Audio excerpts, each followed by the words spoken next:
Graça e paz, que Deus abençoe a sua vida sempre.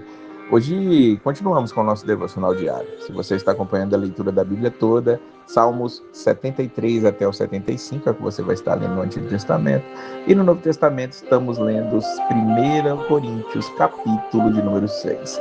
Sempre lembrando que Paulo recebeu da família de Cloe muitas informações sobre problemas na igreja ali de Corinto. Paulo já tinha escrito pelo menos uma carta quando está escrevendo essa, como nós já vimos aqui, e agora ele está tratando daquela igreja. Ele queria ir lá, mas não pôde, então ele manda uma carta grande, extensa, para que aqueles irmãos pudessem saber como o grande apóstolo que fundou aquela igreja, ele trataria daqueles problemas. E aí ele começa esse capítulo 6 perguntando: aventura-se algum de vós, tendo questão contra outro, a submetê-la a juízo perante os injustos e não perante os santos?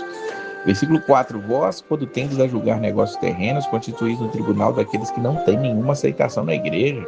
Para vergonha vos digo, não há porventura nem ao menos um sábio entre vós que possa julgar no meio da irmandade. O que Paulo está dizendo? Ele estava vendo alguns litígios, alguns problemas, dificuldades, questões entre os irmãos, e os irmãos procuravam um tribunal secular, como nós chamaríamos hoje, um tribunal de pessoas que, como Paulo diz aqui, que não tem nenhuma aceitação na igreja. E ele fala isso para vergonha. Irá um irmão a juízo contra outro irmão, isso perante incrédulos? Versículo 6, Paulo pergunta. Ele pode perguntar: será que não tem nenhum sábio no meio de vocês aí que pode resolver essas questões? E Paulo vai além no versículo 7: só de existir entre vós demanda já é completa derrota para vós outros, porque não sofreis antes a injustiça, porque não sofreis antes o dano. Paulo está dizendo para nós aqui, irmãos, que muitas vezes é melhor nós nos calarmos, é melhor nós perdermos do que querermos ir à justiça, e isso perante ímpios ainda, pior ainda, perante incrédulos. Eu fico imaginando os casais que ainda não entenderam a questão do casamento, que pensam em divórcio ou até se divorciam realmente, indo até um cartório, dizendo que são cristãos e estando ali perante ímpios para poder estar sancionando ali o seu divórcio. É horripilante só de nós pensarmos isso. É o que Paulo está sentindo aqui. Só de existir demanda de você já é uma completa derrota para nós outros. Então, que nós entendamos, nós temos sim a justiça, nós temos muitas coisas a serem feitas, mas se há demanda entre irmãos, tente resolver entre vocês mesmos, ou procure alguém sábio, procure um líder da igreja, alguém com experiência para poder estar resolvendo toda e qualquer situações. Porque Paulo, ele continua aqui dizendo no versículo 9: não sabeis que os injustos não herdarão o reino de Deus? Como vocês estão indo atrás da injustiça? Como vocês agem com injustiça? Porque vocês não sofrem o dano. Os injustos não herdarão o reino de Deus. Não vos enganeis. Ele traz uma lista: nem impuros, nem idólatras, nem adúlteros, nem efeminados, nem sodomitas, nem ladrões, nem avarentos, nem bêbados, nem maldizentes, nem roubadores herdarão o reino de Deus. Paulo diz: não dá para ter uma vida promíscua, uma vida errada, uma vida de roubo, uma vida de pecado, e achar que vai herdar o reino de Deus. Não dá para ser assim. Paulo, ele vai dizer que aqueles irmãos foram tudo isso aqui. Ele fala que eles foram sodomitas, efeminados, idólatras, adúlteros. Tais foste alguns de vós, mas vós vos lavastes, fostes santificados, fostes justificados em nome do Senhor Jesus Cristo e no Espírito de nosso Deus. Veja que Paulo dizer: vocês estão tendo litígio, estão tendo problema, procurem irmão entre vocês para resolver.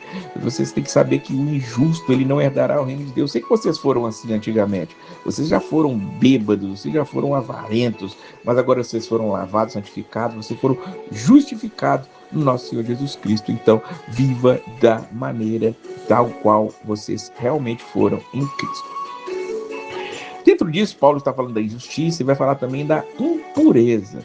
Ele diz no versículo 13, no finalzinho: o corpo não é para impureza, mas para o Senhor, e o Senhor para o corpo. Ele está falando aqui da sensualidade, está falando dos pecados aqui, dentro dessa questão de sensualidade. Os pecados de sexualidade são pecados que ali vão contra o Senhor. Ele vai dizer aqui, não sabeis que os vossos corpos são membros de Cristo, diz o versículo 15. E eu, porventura, tomaria os membros de Cristo e os faria membros de meretriz? Absolutamente não. Paulo está dizendo, os seus corpos são de Cristo. No versículo 19 ele vai dizer, o vosso corpo é santuário do Espírito Santo. Ele já tinha dito isso.